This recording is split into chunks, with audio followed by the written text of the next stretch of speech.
Hey, it's John from Level the Playing Field.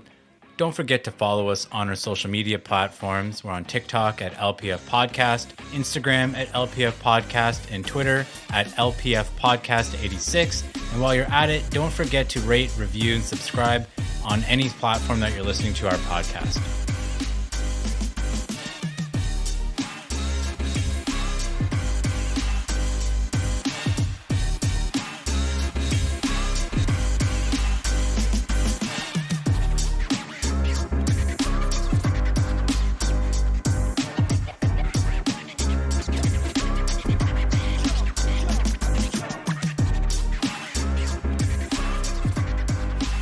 All right, welcome back to another episode of Level the Playing Field. I'm Dave, and John has officially abandoned us for Calgary. So I'm here with Andrew, who you guys all met last week. How are you doing, Andrew? I'm doing pretty well. Thanks for having me back, Dave. You don't have to lie. Tell everyone you're struggling. Yeah, I feel like And absolute horseshit. I spent 2 years avoiding COVID, despite my wife being on the front lines in long-term care facilities in hospitals. And yet, now that we're both at home, barely leaving the house, we both managed to catch COVID. So I feel like shit. yeah, that's a tough go. But you know what? I figured this episode's either going to be one of those epic performances where the guy who's super sick or playing on a broken foot overperforms and becomes the thing of legends, or it'll be so awful that you'll just decide to scrap it and no one else will ever hear it. You would use a Bobby Bond comparison instead of just doing the super duper simple flu game comparison because you literally basically have a really bad flu right now. Well, to be fair, I was thinking more about the current Colorado Avalanche than and Tampa Bay Lightning players who've all come out with injuries than I was Bobby Bond. But yes, it's obviously a hockey reference. Who did someone have a broken foot? I didn't hear that. Yeah, one of the Lightning players had one of them had a broken foot. Like what kind of a Oh, broken foot? Like a broken phalanges or something? there was X-rays making the rounds on Instagram today, uh, and a pretty nasty looking bruise on a foot. So Oh, uh, that was Nichushkin. there you go. Yeah, I didn't know it was broken. I saw it was a foot injury. He couldn't get his skate on, or it was a huge procedure to get his skate on. And then once it was on, like I guess they usually change their skates at intermissions, and they're like, "No, you're just keeping this on until the end of the game." Yeah, maybe for the rest of the series. Yeah, because there's a difference between a broken foot. Like Bobby Bond had a broken ankle, didn't he? Yeah, Or I is think it? so. And Yeah, he so it's a scored little the bit. game-winning goal, so that's even more epic. Yeah, Nutrition lost. What a loser! Couldn't even fucking score a game winner on a broken foot. Uh, well, Nikushkin did win. He's on the Avalanche, not the Lightning. Oh, is it? All right. Yeah, okay. That's a good point. Guess I should get my facts straight before I start calling people names. Yeah, you got to get the Google box up before you're making wild claims like that. Anyways, I guess the point is that I just feel fantastic. I'm pumped full of Advil and caffeine, and I'm ready to go. Perfect. Yeah. Substances we won't admit to on the pod. All right, now that John's finally gone, we can talk about things that we really want to talk about, which is baseball. So, it's getting to be July tomorrow, or sorry, today when you're listening, I guess. And so that means we're getting pretty close to the All-Star game for the baseball. And 6 Blue Jays have moved on to the finalist stage of the All-Star voting, which I don't even know what that means. So Andrew's going to explain it to us. Yeah, I'll do my best. They seem to change the system every year.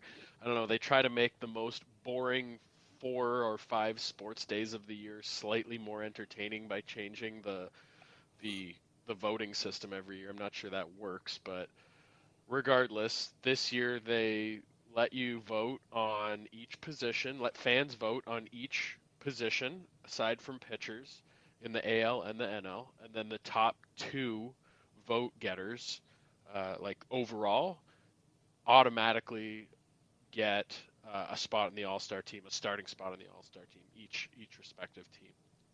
So there's one guy each in the NL and the AL who's already voted in, and then the rest kind of go. The top two at each position go to a final vote. So that way, if a bunch of Canadians and Blue Jays fans just went out and voted 5 times every day for all the Jays, that would likely get defeated in the finalist voting, because suddenly, instead of the Jays fans voting against each individual other fan base, they're suddenly voting against an entire country and a bunch of brand names. So I think, Dave, there were 6 finalists from the Jays. Is that right? Who were they? So Kirk is tripling his opponent in the catcher category, Jose Trevino from the Yankees. And then Vladdy is like 2.5 times Ty France from the Mariners. Santiago Espinal is just barely behind Jose Altuve, which is Espinal doesn't deserve to be there, so he'll get out. He doesn't even, looking at the other runners up, he doesn't even really deserve to be a finalist, which I guess is the point of all this, because Gleyber Torres and Trevor Story have both had far better seasons than him. Then we don't have a third baseman. Bo Bichette is doubling up to Manderson. And George Springer and Lourdes Gurriel Jr. are both, they're doing okay in the outfielder category. Trout and Judge are winning that one right now. I think Judge was the automatic starter from the AL. I think he got the most votes overall. Yeah, so Judge would be 1, Trout 2, and Alejandro Kirk was 3 in the overall voting. So for the finalist voting, the vote totals all reset to 0, and you start on a level playing ground, a level playing field, if you will.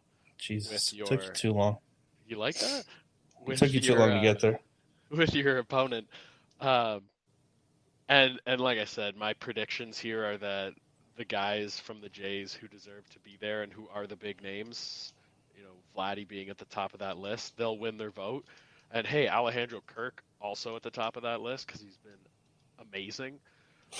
They'll get through, but the guys like Espinal, who probably just got a groundswell of support from the entire country of Canada, I can't see a guy like Espinal, or for that matter Gurriel, making the All-Star game on votes anyway. Yeah, what do you think? Yeah, no, that's fair. Even like Bichette on merit isn't having a season worth being an All-Star. His name might get him there, but his 720 OPS isn't really doing it for me right now. Yeah, that's not a great looking number. Looking through, I actually did vote once, and kind of going through the process makes you realize how many guys are not having great seasons on other teams who are big names, and even a guy like Bichette, who you just assume is doing a little better than he is. To your point, his numbers don't look great. Even Vlad Guerrero's numbers are like pedestrian when you consider like what he's capable of. The numbers he's putting up right now are actually basically when we did our little season preview that in September or whatever. Basically what he's doing now was like the worst case scenario that I had set out for him, like a 280 average, 35 home runs. This looks like what he's going to end up with. Assuming that he stays on the same pace. That's a good thing in my book, because that means you can only go up from here. If this was your worst case scenario, then the worst case scenario is that he doesn't improve, but the best case scenario is that in the second half he's much better, right? Yeah, and like there's a lot, I don't know, his season is weird because he's kind of reverted back to so we can get a little technical here. He's reverted back to his 19 and 20 launch angles. He's down around 4.5 degrees launch angle, where last year he averaged like 8.9.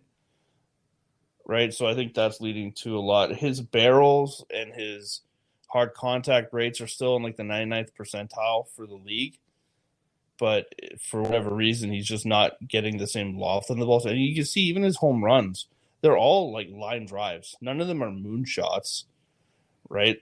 And like those are impressive, but I think if for sustained success, you want to be hitting the ball at a little higher angle, like 6-7%, and his numbers will probably start to fly up.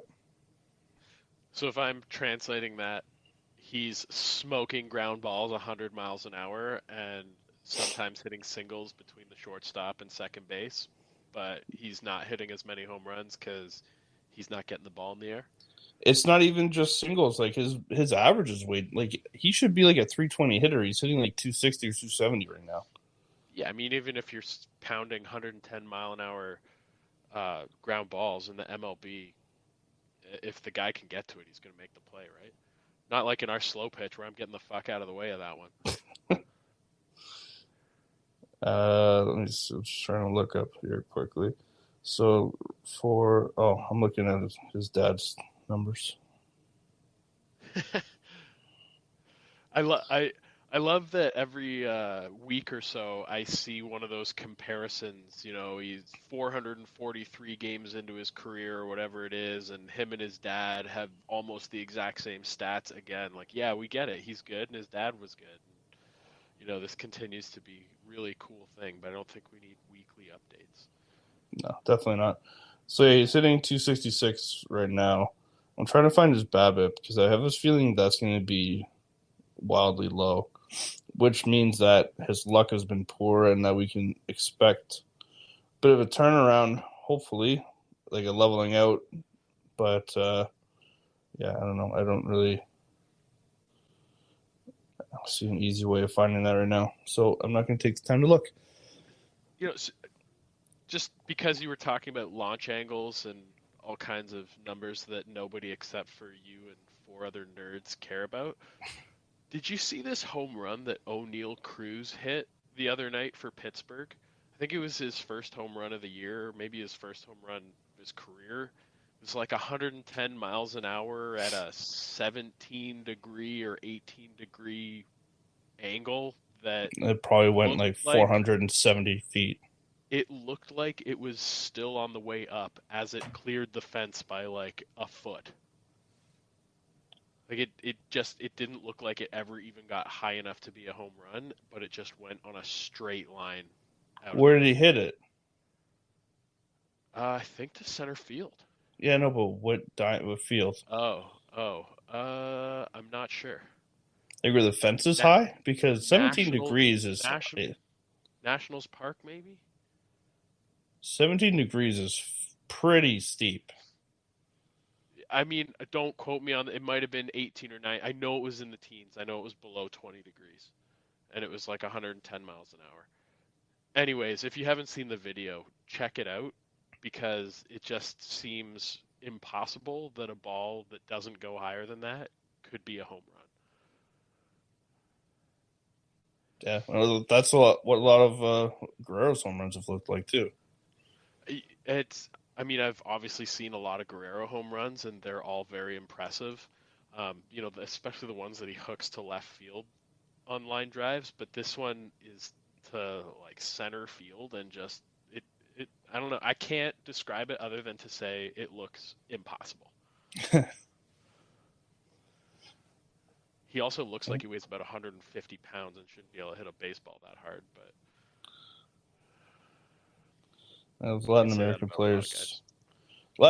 players are wiry and generate a lot of power. Yeah, definitely. Back to the All-Star voting. Do you agree with my logic on Blue Jays making the All-Star game? I think historically, Toronto fans, Canadian baseball fans, for whatever reason, feel the need to go onto the MLB website and vote on the All-Star game more often than their the other 31 teams in the MLB for whatever reason. I don't know if it's because we've got a complex about being the little Canadian brother or what it is, but it just feels like we vote more, and that's why we have 6 Jays nominated to get into the All-Star game. Are you voting right now? No, I'm not. There's a lot of clicking going on over there. I don't think you can vote again until next week. All I hear is clicking coming from you. I don't know if that's a Canadian thing. Like what about when the Royals had like their whole starting infield, and none of them had like OPS above like 700? Okay, fair point. So why was the Royals fan base voting so aggressively that year, but not every other year? Because they actually had a decent. This is the year they won the World Series. They're actually good for once. So it was just a fan base that was paying attention, and for 1 year decided I'm gonna go sit on the MLB.com website every morning for 5 minutes. Yeah, I think you can tell by the way the attendance spikes and dips depending on how they're doing that day. That's pretty common that the interest isn't always there for the Royals teams. I mean, I can't really argue with that logic. It's a good example. It's a good counterexample. But also, that's really the only one I could come up with. So we tend to do this like with Raptors games. Like when you're the only game in town when it comes to like American sports and Canadian markets, you have like the whole country voting, right? Everyone from, well, not everyone, because obviously there's people like Brent from 1420 who likes his Yankees and thinks that Aaron Judge is the best player to ever play baseball. But like for the most part, most people in Canada like the Jays, and if they're going to vote, they're going to vote for a Jay.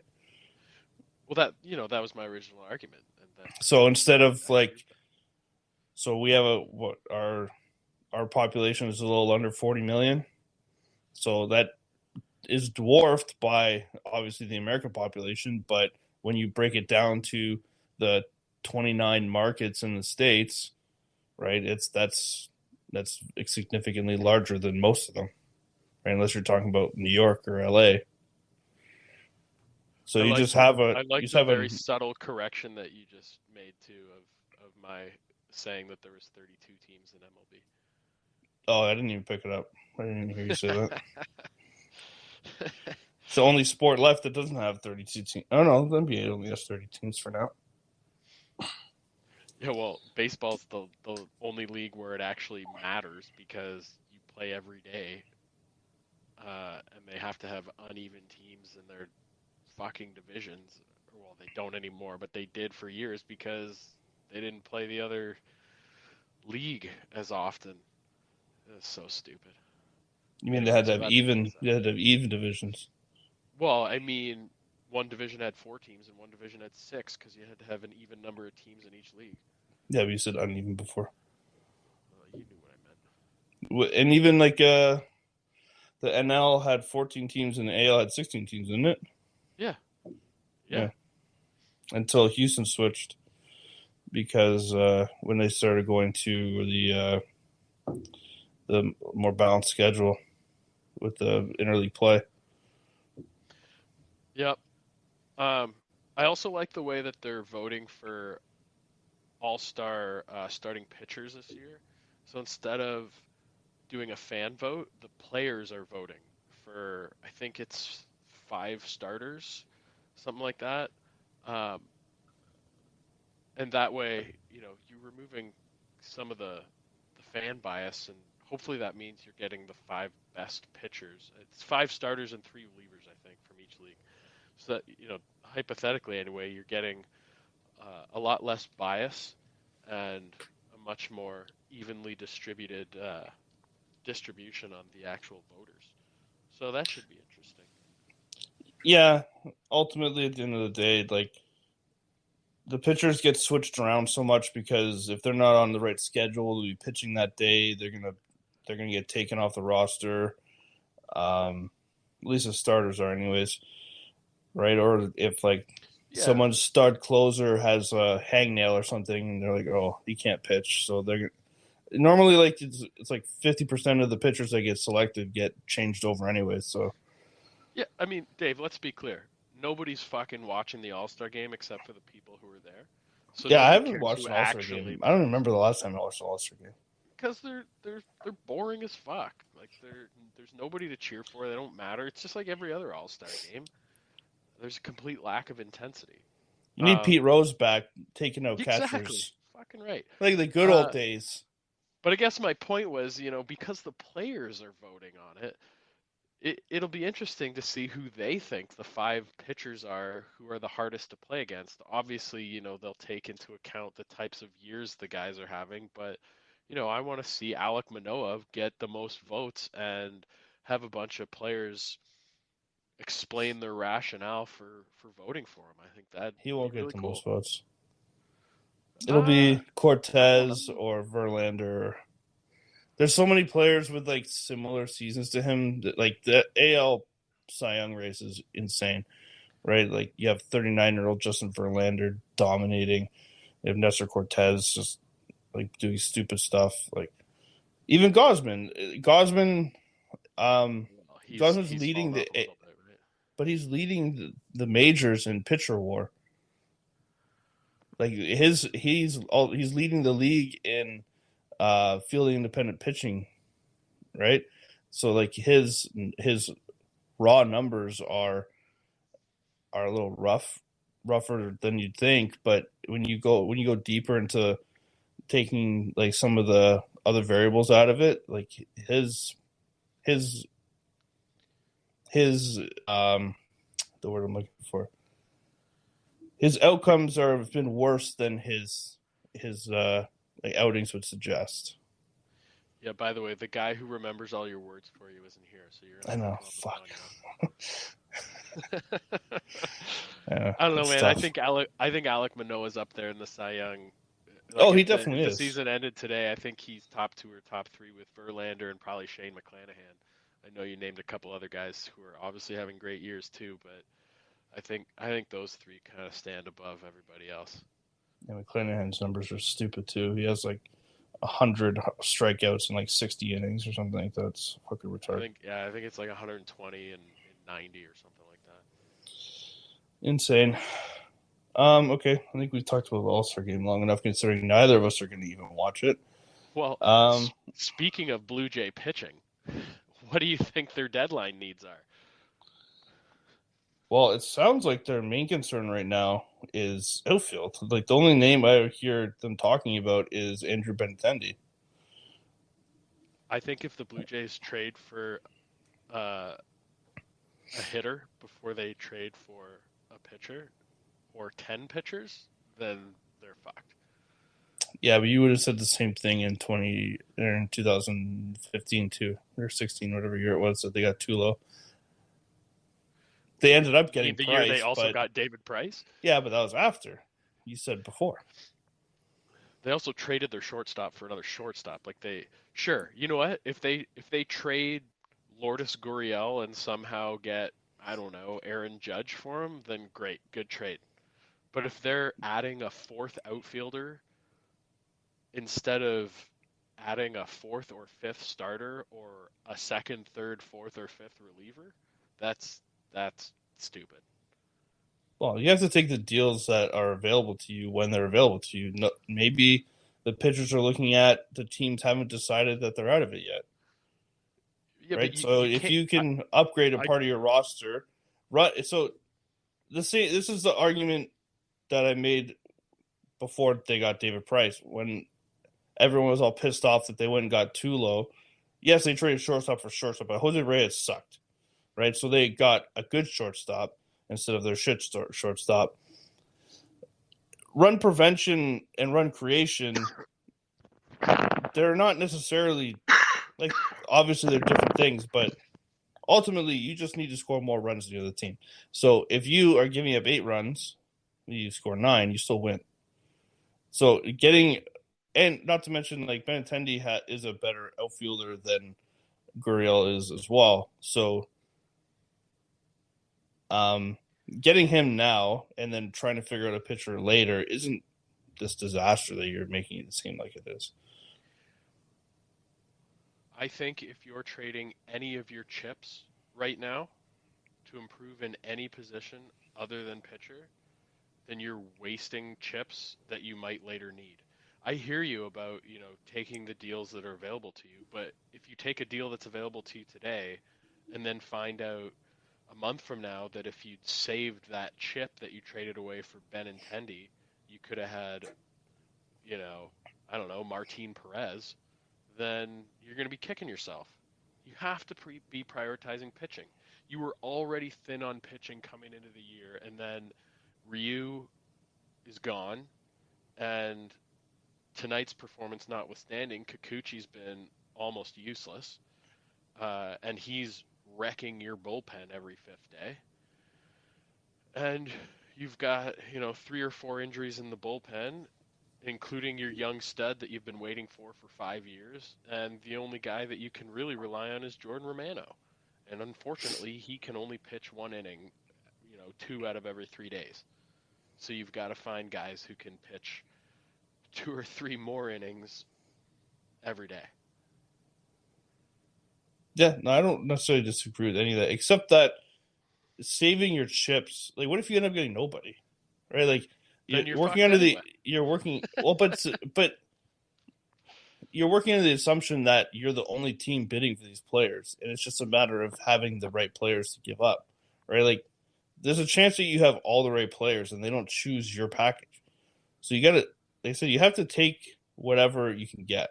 Not whatever you get, but you mean like if you think that this is going to improve your team, I think an outfield with Benintendi, Gurriel, Teoscar, and Springer is so alluring. It's so alluring. How are you getting Benintendi? What do you mean? What? Because he plays the Royals? No, I mean, what are you trading for him? Well, I'm not in the negotiations. I don't know exactly what the reports I'm reading make it sound like. It's not going to be a ton because he's not this perennial MVP candidate. He's having a good season, an excellent season on a team going nowhere, and his contract is up at the end of the year. So it sounds like it's not going to be a huge ask to get him. Not to mention that the Royals have a reliever or two that you might be able to package together and get both of them, similarly to how you got LaTroy Hawkins with Tulowitzki. And having Gurriel, so you're taking Raimel Tapia and Bradley Zimmer out of your outfield, which is already an improvement. And you're allowing better rest for guys like Springer and Teoscar, who have been fighting injuries Teoscar this year, Springer basically since he signed, right? And you have more reliable production when those guys are out or when they're DHing. That would make a huge difference to our roster. I think that if you can somehow get Benintendi and not have to give up Gurriel, which it sounds like you're optimistic is true, then it means Gurriel's going out the door for a pitcher, for a starting pitcher. No, I don't think so. You have they have one of the better farm systems. You don't have to trade from a major league roster to get listen, who you all want. These trades are going to be fucking prospects that we've never heard of. Not to mention, like, if you're the Royals or if you're, enter terrible team here, you don't want major league players because, like, Gurriel, he's already like a year or two away from needing a new contract, and he's 28 years old, and the lifespan of his career isn't going to match up when you're hoping to be good. So, like, those types of deals don't really happen. Like, it happened in that instance with Colorado, but you are leaving out the part where we gave up like 3 A-level prospects as well. Like Reyes was just to make the money even. We almost had to give up more to get rid of him. He wasn't this like addition to the trade. All right. Well, if the Jays trade for Benintendi and don't trade for starting pitching and relief pitching, then I'll be pissed. If they trade for Benintendi and happen to find 1 or 2 starters and 2 or 3 relievers, then we can all just be happy and cheer for the Jays in the playoffs. I think they need a guy like one of those, Joe Saunders veteran innings eaters to replace either Kikuchi or Stripling in the rotation and just go out there, throw 110 pitches every 5 days, have an ERA of 4, a 7-9 record, and just save the bullpen and get them to Alek Manoah the next day. Yeah, but you're going back to talking like Jays fans from the past where like just because we don't get somebody doesn't mean that we didn't try. Like not everyone's going to be successful all the time trying to fill their needs. I mean, that's fair, but there's a number of guys like that out there. So if they all get traded somewhere else for packages that we weren't willing to offer, or, if a couple of them re-sign because the team decided they're going to be competitive next year, fine. But you're leaving out the part where the playoff pool has doubled from what it used to be. Which also true. Like I said, if so Mike Minor, Jose Quintana, Martin Perez, if those guys all get traded for big packages and the Jays couldn't compete with those packages or chose not to, then I get it. But if a guy like Jose Quintana doesn't get traded or gets traded for like future considerations and the Jays didn't go get him, then I think that's a mistake. Yeah, and I think that Shapiro and Atkins would tell you the same thing.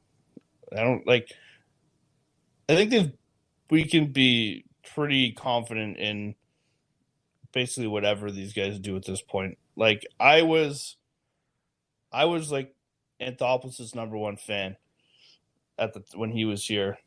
And it took me some getting used to the more methodical, slow burn approach that Atkins and Shapiro brought in. But you can't argue with the results. Pretty much everything they've done has worked. So have they achieved that level of trust with you that you just believe in what they'll do? Like Masai Ujiri's like that for me, right? The Raptors are in a weird place in this offseason, and they were last offseason too. And I just said, you know what, I trust Masai at this point. Whatever he does is probably the right thing. Are you there with the Jays management? Yeah, I am. Everything they've done has worked. Trading for Teoscar, amazing.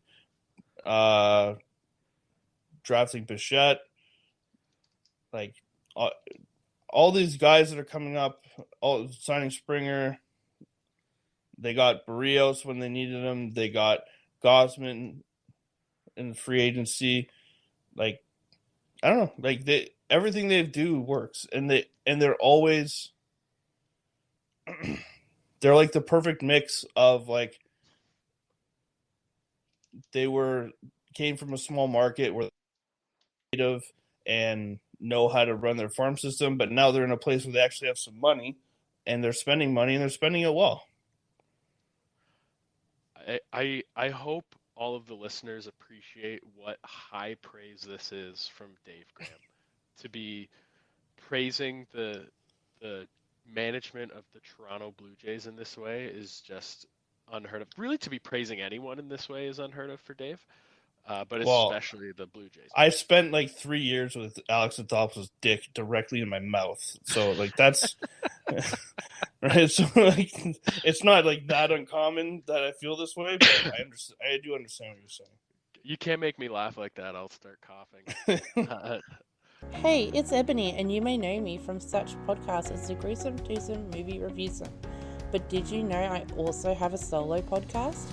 That's right, the Sweet and Sour Nuggies podcast with one episode on short life stories of the sweet and sour variety and the other Mental Health Mondays to be your guide to everything mental health and more.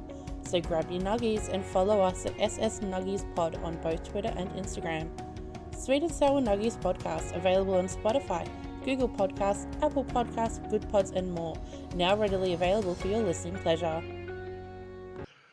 Well, speaking of big trades, potential big trades, what are your thoughts on this KD trade request? Bonanza. This is exactly what he should be doing. Kyrie picking up his option changed, like I said this last episode, it changed absolutely nothing for me. That if I'm him, I want nothing to do with Brooklyn. I want to forget this ever happened. I want to get the fuck out of there, go play with Dame, or go play with Chris Paul and Devin Booker, or wherever he's going to go, and just, this is like a bad dream.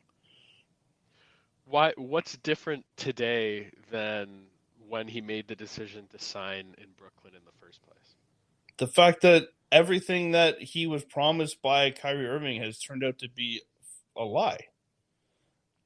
No, sorry, not a lie. Yes, when everything came Durant up with, was promised by Kyrie. Yeah, because you think that the Brooklyn Nets had anything to do with this? They made all the. It's just like the trio in Miami, right? Bosch and Wade and LeBron. They all came plan at the Olympics. They got together. They decided, hey, let's go here. They have the cap space. We can bring one of our other buddies. We'll figure out who that is later. It ended up being James Harden. And these things rarely have anything to do with the actual team.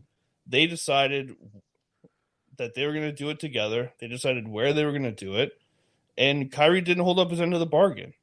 He missed the year because he was advocating for BLM. Okay. I can understand, right? That's a subject that's close to you, important to you. If you feel like you can't do that while also playing basketball, I guess you know better than me. I don't really know. But if I'm Durant, I'm like, man, I dedicated my fucking life to coming here. And you've decided that something else is more important. And then this whole vaccine thing. So now he can't play. First, he wasn't playing at all. And then he can only play on the road until New York lifted their ban. And it fucked up their whole season. Those 2 seasons just absolutely shot.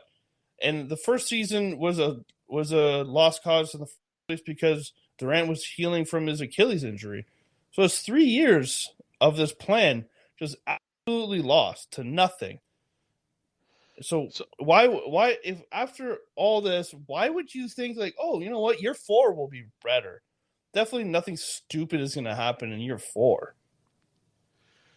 So admittedly, I'm not an NBA expert, nor am I an expert on this situation, but the reading that I've been doing suggests that Kyrie's going to get traded anyway. And there's actually rumors out there about them both getting traded to like the Lakers to play together with LeBron. Like what? I didn't hear that, but that's impossible. That's impossible. Well, there's no way they can make that Westbrook's work. going the other way, and I don't know. But and Anthony Davis, because that's the only way to make the money work. But I guess the point is, if KD wants out of Brooklyn because he hates Kyrie, but Kyrie's on his way out anyway, is that really why KD wants out? Like, do they? I think if I'm, I don't know if they hate each other, but if I'm Durant, whether Kyrie is there or not, I don't want to be there. If he's gone, whatever they get back for him is going to be junk. Because he's unreliable and he makes a fuck ton of money. Right? I think he's like $46 million or something like that. Like, just making them the money even is going to be a disaster. So I don't want to play with whoever they can find to come back. The way the NBA works now is the players control kind of the way these teams are built a lot, right? So if I'm Durant, I'm not looking to see who Brooklyn can get. I'm looking around and being like, you know what? Dame Lillard needs a running mate. Or you know what? they don't love DeAndre Ayton in Phoenix. Maybe I can get swapped for him. I can go play with Booker and Chris Paul, and we can actually win a fucking title in Phoenix.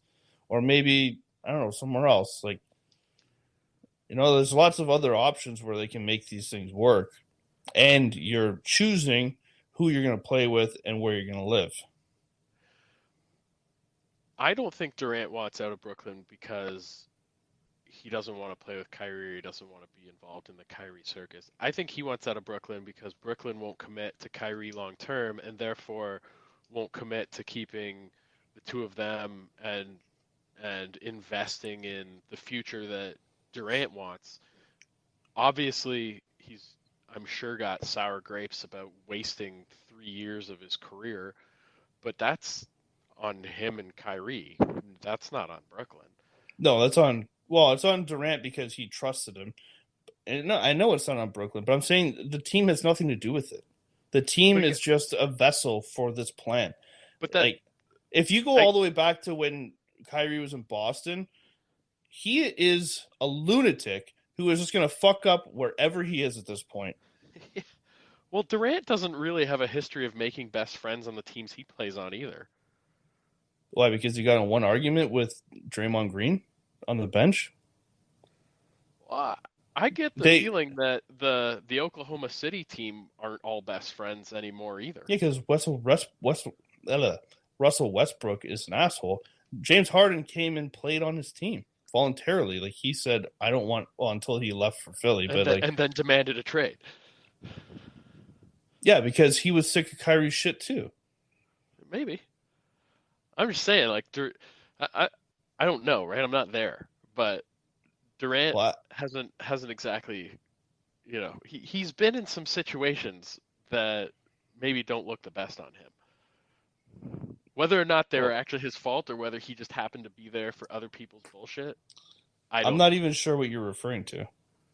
Because, like I said, there's one encounter on the bench, Golden State, where if you listen to Draymond's podcast where he had Durant on and they talked about it, most of it was mismanaged, or the way they see it, or the way they said it on the podcast anyways, was that situation was made worse by management and the way that they insisted on the situation being handled.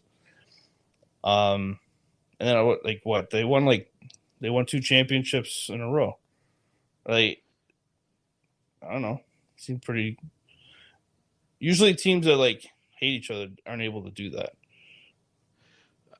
No matter how talented they are. By the way, in reading about this today, I saw that Russell Westbrook opted into his $47.1 million option. That's fucking crazy. That's just a crazy amount of money for a year in the NBA. Forget the fact that he's, not even close to worthy of that amount of money anymore, or at least he wasn't last year. How can you somehow make me feel better about an NBA player making $47 million a year?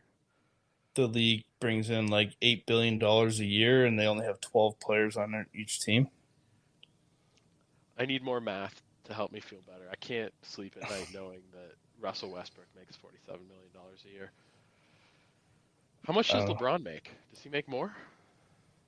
They probably make the same. There's a max, right? There's a max and a super max based on your tenure with the team that you sign with, which I'm assuming this contract probably goes back to when Russell was Oklahoma City. So they would have had the ability to pay him the absolute maximum, and that's what it was at the time that he signed it. I'm sure it's even higher now, because that would have been 5 years ago at this point. And Kyrie opted in. I think his was $36 million. Does that sound right? Yeah, I can't remember.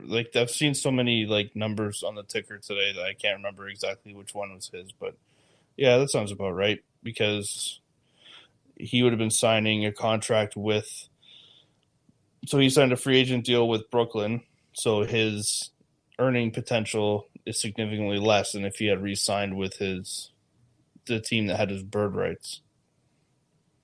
I think it's like 85% or something like that. And it's a year less,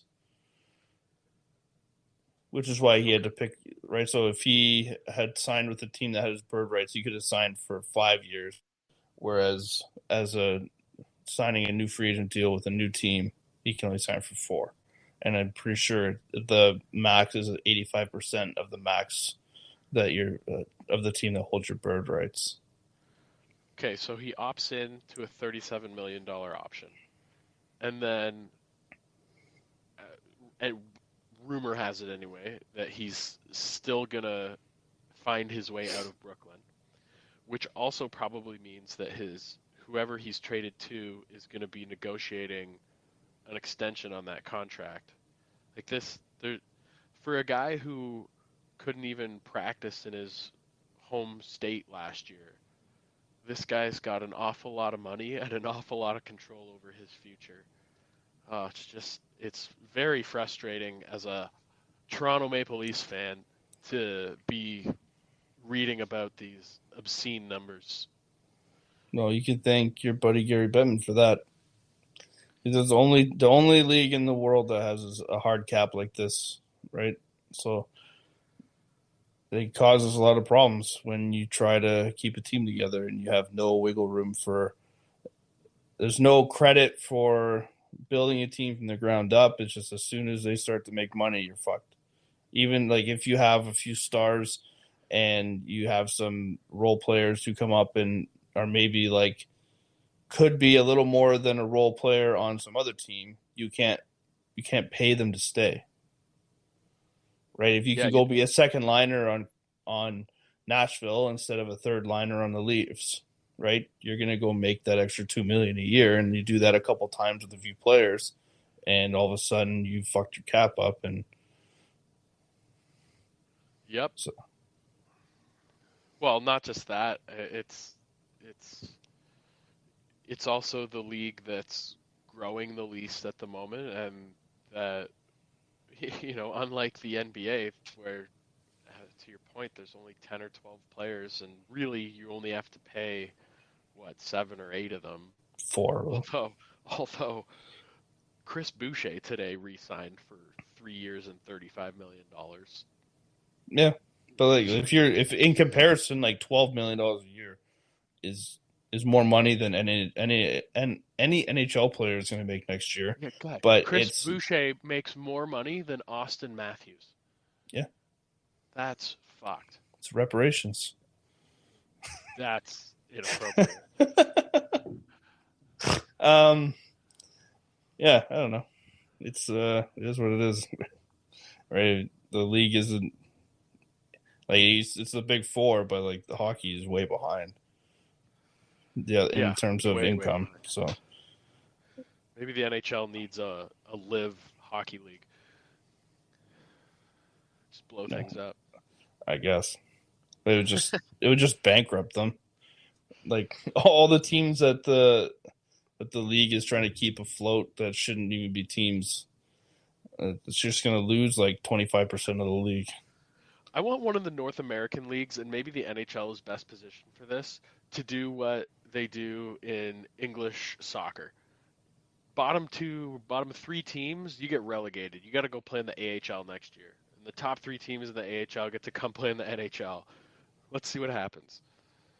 It would never work because you'd have to completely change everything about the free agency system and trading and all that stuff. But it would make things a lot more interesting at the bottom of the standings for the last 2 months, rather than just watching Detroit fucking tank for the last 2 years.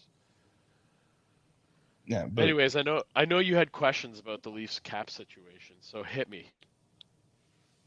I don't know. How do you think that they're going to navigate it? Like the way I heard Kyprios like the day after they lost, and he painted a pretty grim picture of what their situation looks like. And then I have like people at work who are Leaf fans who are telling me all these amazing trades they're going to make, and that's going to fix everything. They're going to trade Nylander, and they're going to trade this guy, and and he's trying to tell me I was like, yeah, but you like all your role players, like McKayev's up and this guy's up and this guy's up, and he's like, oh yeah, we'll just get guys from the AHL, they're ready. I'm like, what are you talking about? Like, you have no like decent prospects that are just ready to step in and be difference makers in the NHL.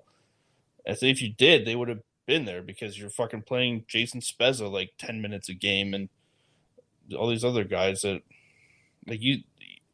There are like there's like a few players on the Leafs that like ideally wouldn't be there if you're really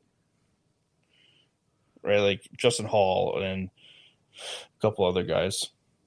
Well, they actually really like Justin Hall, but I can't imagine why. I think listen, their situation is pretty dire. They're pretty much I think they've got something like $6 or $7 million of cap space, and they've got to find a goalie because Peter Mrazek can't be the starting goalie. And by the way, Peter Mrazek makes $3.8 million. Yeah, that was the other thing. He was like, oh, they're going to pay. I can't remember who he thought was going to take Mrazek. He's like, yeah, we'll get rid of Mrazek. We'll get rid of this guy. And there's like $5 million of cap space. So it's like, you're going to have to give up like a first-round pick to fucking get rid of Mrazek. I think that's the real challenge, is that every other team in the league knows how desperate they're going to be to unload salary. So if they want to unload a guy like Kerfoot, who makes $3.5 million and who's a serviceable NHL player, but who on the Toronto Leafs can't be making $3.5 million, or a guy like Peter Mrazek, or even a guy like Jake Muzzin, who makes $5.5 million, but he makes too much. It probably is too much, but 2 years ago or 3 years ago when they signed him, that's what they needed. And now, as anyone in the world could have predicted, he's slowed down. He was really effective in the playoffs, but can you afford to pay Riley 7.5, Muzzin 5.5, and Brody 5, and still fill out the rest of your roster when you've got Matthews, Tavares, Marner, and Nylander making what they make, $40 million combined, whatever it is? It gets really tough. You're putting the squeeze on every other position. I don't necessarily agree with you that Jason Spezza didn't belong on the roster. I think the better example is Wayne Simmons, but I'm also fine with having a plug as your 13th forward. Who cares? That's your 13th forward's not making or breaking your playoff run. Although Wayne Simmons tried his best getting that 5-minute penalty in the first period of the first game. I don't know. There's something to be said for having a serviceable fourth line that you can put out there a few minutes a game, and maybe you're putting a little less stress on your top lines, and you're not giving up anything when they're out there. Like, they're not gaining anything, but you're not losing either. Dave, I agree, but there's no team in the NHL who doesn't have some challenges putting out a serviceable fourth line. Like, it's the teams that are way under the cap are way under the cap because their teams all fourth lines. Right, because they've got 3 fourth lines, and the exceptions are the teams who have phenomenal players who are still on their rookie contracts, which that was the Leafs' real opportunity, was before they had to re-sign the big 3. The other challenge that the Leafs have is that what are other teams going to ask for in return for taking this salary? They're going to ask for draft picks. Well, guess what? The Leafs have no fucking draft picks. They've got 3 picks in the 2022 draft, and one of them's the Jets pick in the 3rd round that they got in a trade, and then they have their 7th rounder and their 1st rounder. So, could they trade their 1st rounder this year with Mrazek to just get out from under the salary? They could. And then, they've got all their picks next year except their 2nd rounder and their 7th rounder. So you've got some draft capital there to trade away. But if you keep trading away all this draft capital, then you never really solve the problem either. Yeah, well, the real problem is that they don't have guys coming up out of the Marlies to fill out the 3rd and 4th lines. So they got to keep fucking relying on guys like Jason Spezza and Wayne Simmons and the guys who grew up in the Toronto area. Mark Giordano. Yeah, exactly. Although, yeah, absolutely. Good example. they over the last couple of years they've had the benefit of having those guys show up, but I don't know that that's a viable long-term strategy. And even if it is, they're still in a situation where they're running back the same team that's lost in the first round 5 years in a row, and we can all talk about how they've lost to the Stanley Cup finalists or champions in 4 of the last 5 years or whatever it is, but I don't know, if you're not making fundamental changes, why are you expecting fundamentally different results? Realistically, I'm assuming that the person that the fans want traded the most and probably the most realistic trade piece is Nylander. What do you think that you're getting do you think you could go and get I don't know, a $6 million defenseman? Or I don't know. What do you like? If say you okay, let's start this way. If you're trading from your depth of forwards, are you getting a defenseman? Are you getting a different type of forward back? You're not going to get a goalie because there's no goalies to be had, I don't think.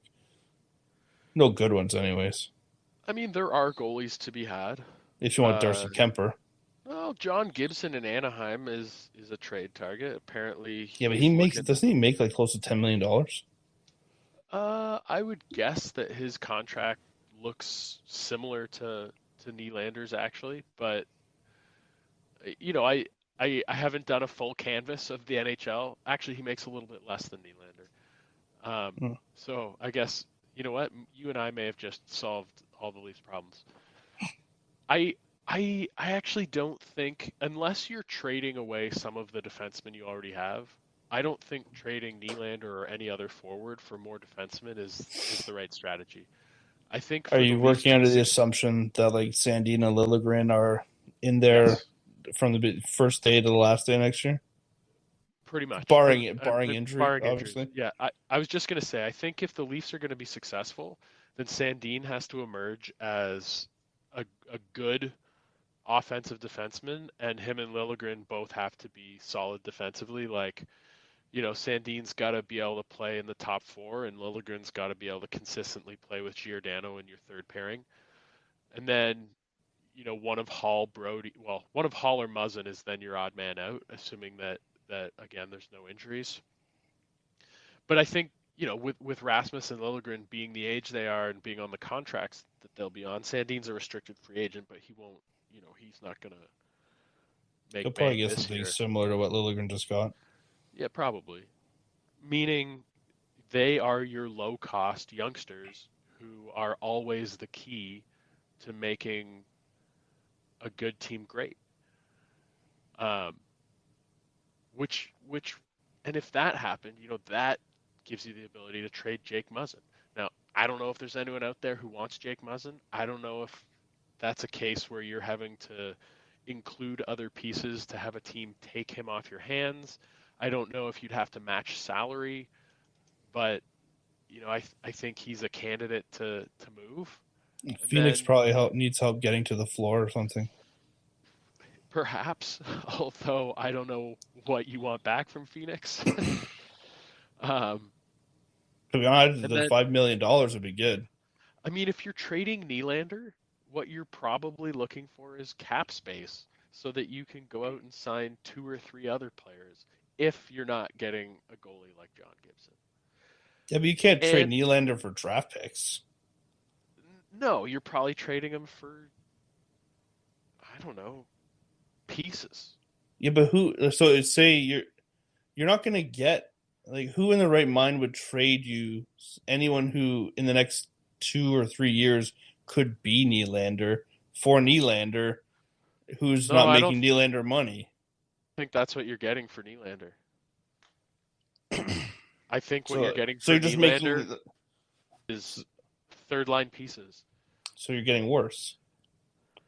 But you're getting more players back, which is important because you still have a roster you have to fill out.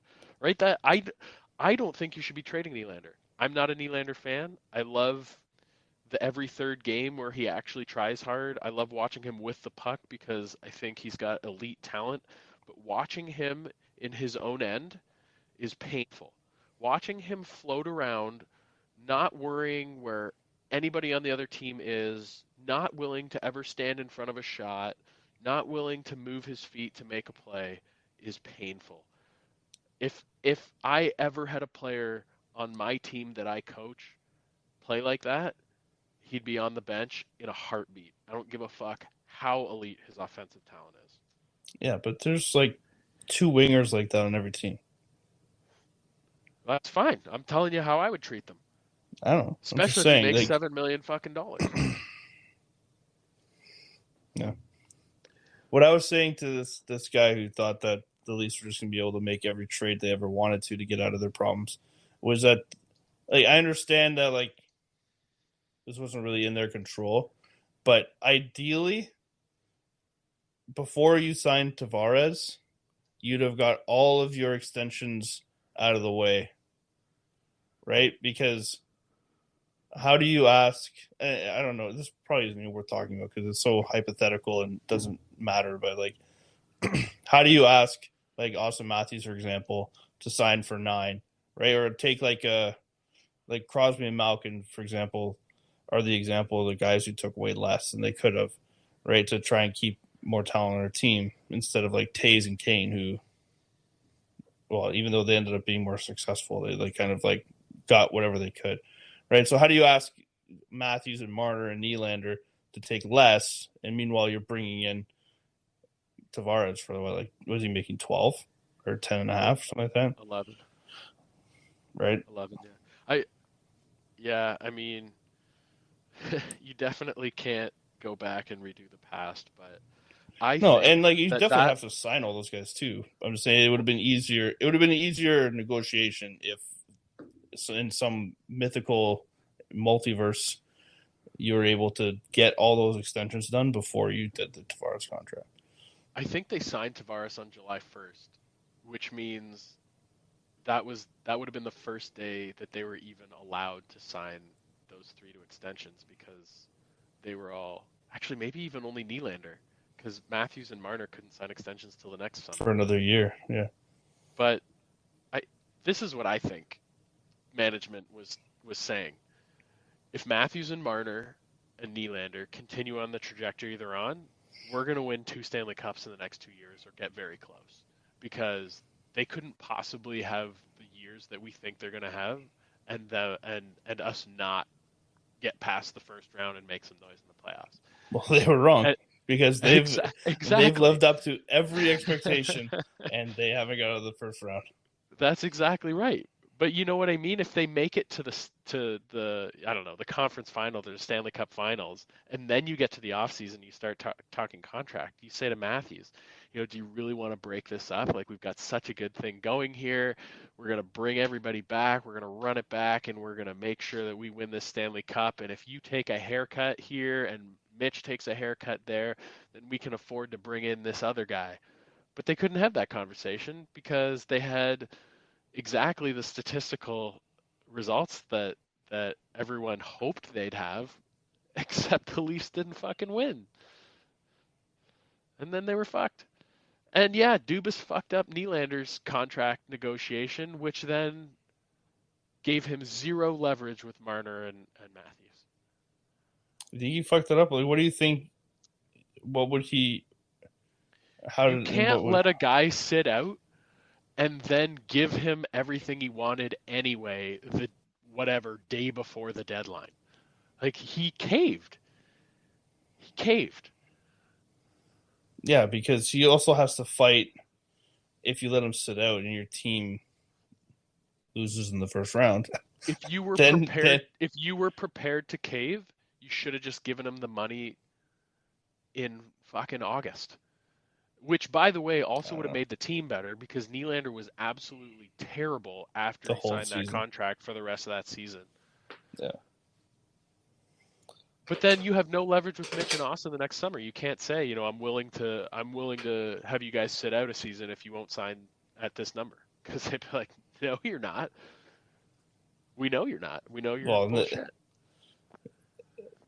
you can maybe play that game with Nylander. You're not playing that game with Austin Matthews. Even if you wanted to, you couldn't. It was Yeah, over. but you already you can't. Like that. That's just signing. That's like, okay, once this next contract is up, I'm going to sign my bridge deal to get the UFA, and then I'm gone. Is what'll happen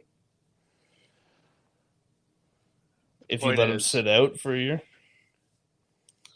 Dubas was a rookie GM put in an incredibly difficult situation, made some pretty outlandish claims to the media, which he's continued to stick to, right? He That's what I was just going to say. He needs to learn to shut the fuck up. Together.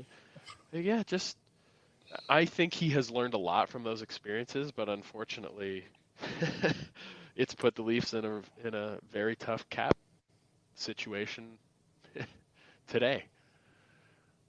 Like the Leafs only have 9 forwards under contract at the moment. Nine NHL forwards. They've got lots of guys in the minors on minor league deals, or on two-way deals, but they've only got 9 NHL forwards on contract. They only have 1 goalie, and he's awful. Mm-hmm. And they've only got 6 defensemen, and they've only got $6.5 million of cap space left. How are you going to even find, like, even if you sign league minimums, you're barely meeting the roster requirements without playing guys on two-way contracts, which, maybe they will. Maybe Nick Robertson will come and play on the first line and score 50 goals next year. Yeah, that'll probably happen. So what's the thinking behind signing? So I just kind of clicked how much money Peter Mrazek's making. What the hell were they thinking? Even like they had to know that was going to be a disaster, like immediately. They obviously thought he was going to be good, right? Why? He hasn't been good in like 8 years.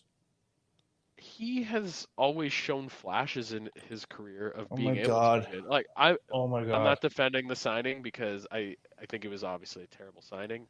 I definitely didn't think it would be as bad as it has been. I didn't think he'd be as bad as he has been. I thought he'd be a solid backup. I thought he'd be able to play 35 games and get Campbell to the playoffs. But I said this at the start of last year. If you're buying an insurance policy for Campbell and his name's Peter Mrazek, then you're not winning the Stanley Cup. It doesn't matter what his name is. It doesn't matter what his name is. If you're buying an insurance policy, you're fucked already.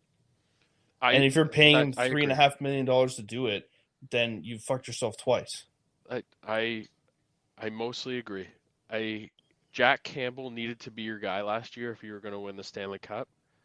And in a scenario where he wasn't your guy, your backup wasn't going to get it done unless you got incredibly lucky.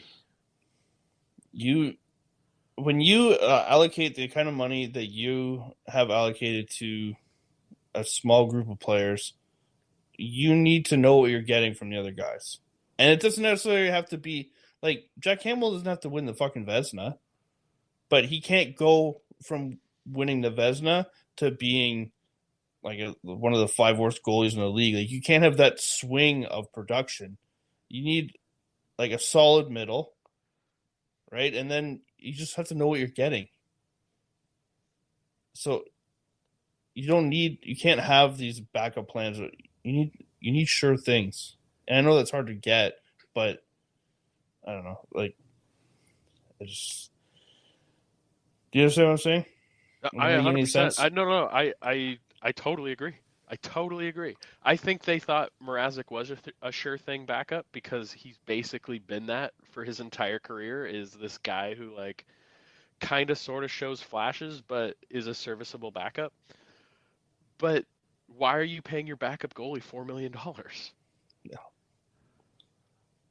On a team that can't afford to pay anybody $4 million. It doesn't make sense. Yeah. So anyways, I guess the point is that the Leafs will probably trade Mitch and Willie and Muzzin and Mrazek and their first-round pick for Malkin's rights and, I don't know, some stud goalie out of Russia. Just go back to being the team that signs everybody in the last 3 years of their career. Malkin just really knows how to win, guys. It's gonna really take us to the promised land. Hey man, I'd take Malkin on my hockey team any day. Over Mitch Marner? No. Okay.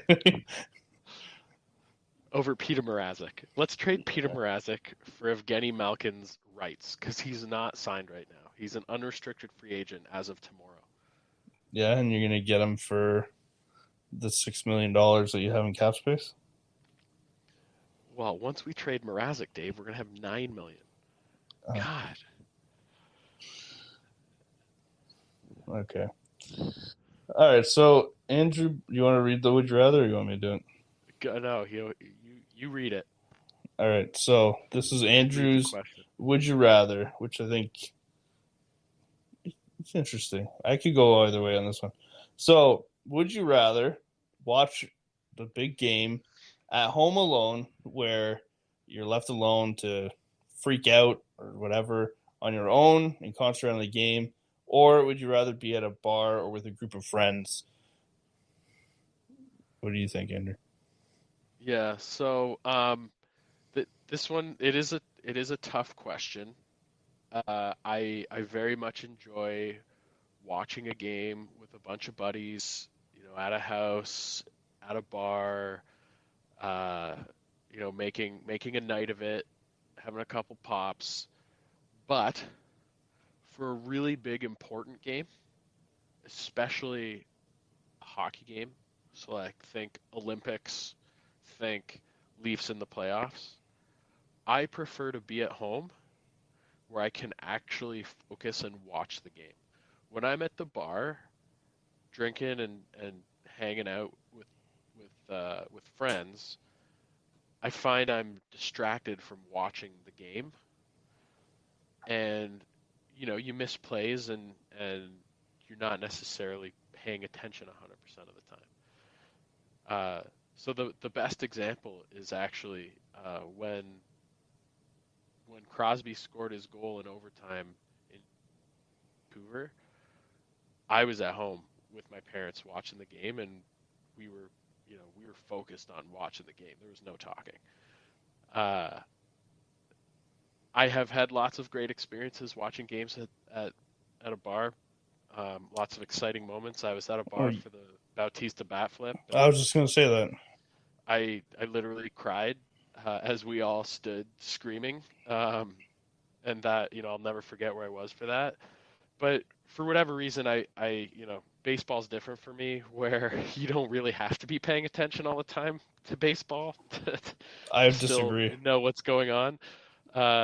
Yeah, no, even as I was saying it, I somewhat disagreed with myself. But I guess my answer to the question is, if I had to choose for a big game for the Leafs, maybe for the Jays, maybe for the Raptors, I'm at home with just Jamie and I, and we're focused on the game.